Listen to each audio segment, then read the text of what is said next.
இன்றைக்கி என்ன வீடியோன்னு பார்த்தீங்கன்னா, அபார்ஷன் ஆயிடுச்சு.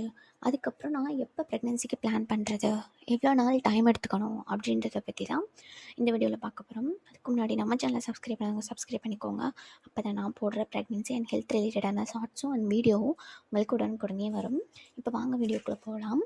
இப்போது நீங்கள் ப்ரெக்னென்ட் ஆகி 3 மந்த்க்குள்ளேயே உங்களுக்கு அபார்ஷன் ஆயிடுச்சு. அதுவுமே உங்களுக்கு ப்ளீடிங் வந்து ஸ்கேன் எடுக்கும்போது ஹார்ட் பீட் இல்லை அப்படின்னு சொல்லி டாக்டரே உங்களுக்கு அபார்ஷன் பில் கொடுத்து அபார்ஷன் பண்ணிட்டாங்க அப்படின்னா ஒரு 3 மந்த்தாவது கண்டிப்பாக எடுத்துக்கணும். ஏன்னா உங்களுக்கு வந்து அபார்ஷன் ஆனதுக்கான காரணமே ஒன்று குரோமோசோமல் டிஃபெக்டாக இருக்கும், இல்லைனா உங்களோட எக்கு வந்து குவாலிட்டி கம்மியாக இருந்திருக்க வாய்ப்பு இருக்கும்.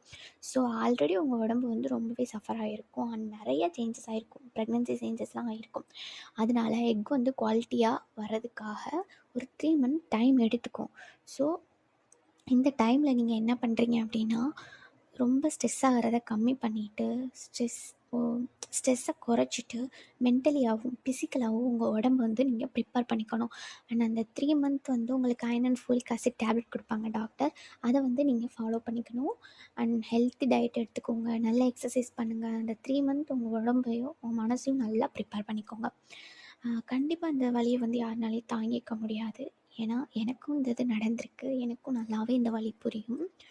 ஸோ கவலைப்படாதீங்க. நெக்ஸ்ட் என்னென்னு பார்த்தீங்கன்னா, இதுவே உங்களுக்கு 3 மந்த் அப்புறம் இப்போ ஒரு 5 மந்தில் அப்படியே அபார்ஷன் ஆகிருக்கு. அதாவது நீங்கள் அனாமலி ஸ்கேன் எடுக்க போயிருக்கீங்க.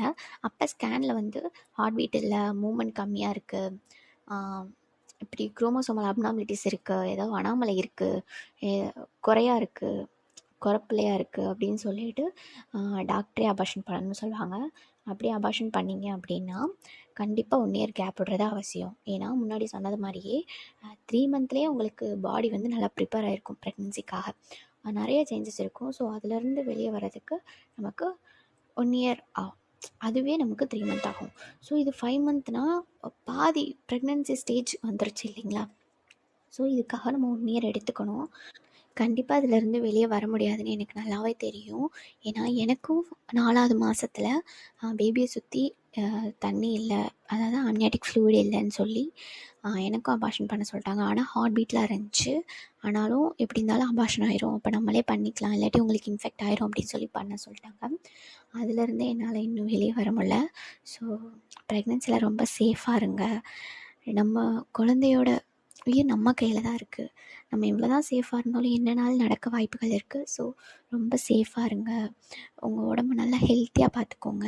எதை பற்றி ஃபீல் பண்ணாதீங்க. முதல்ல ஸ்ட்ரெஸ்ஸை நல்லா கண்ட்ரோல் பண்ணுங்கள். அண்ட் ப்ரெக்னென்சியை பற்றி எதாவது டவுட்டோ இல்லை ஏதோ கொஸ்டினோ இருந்துச்சுன்னா கண்டிப்பாக மறக்காமல் கமெண்ட் பண்ணுங்கள், நான் உங்களுக்கு ரிப்ளை பண்ணுறேன். அண்ட் வீடியோ பார்த்த எல்லாருக்கும் பெரிய பெரிய தேங்க்ஸ்.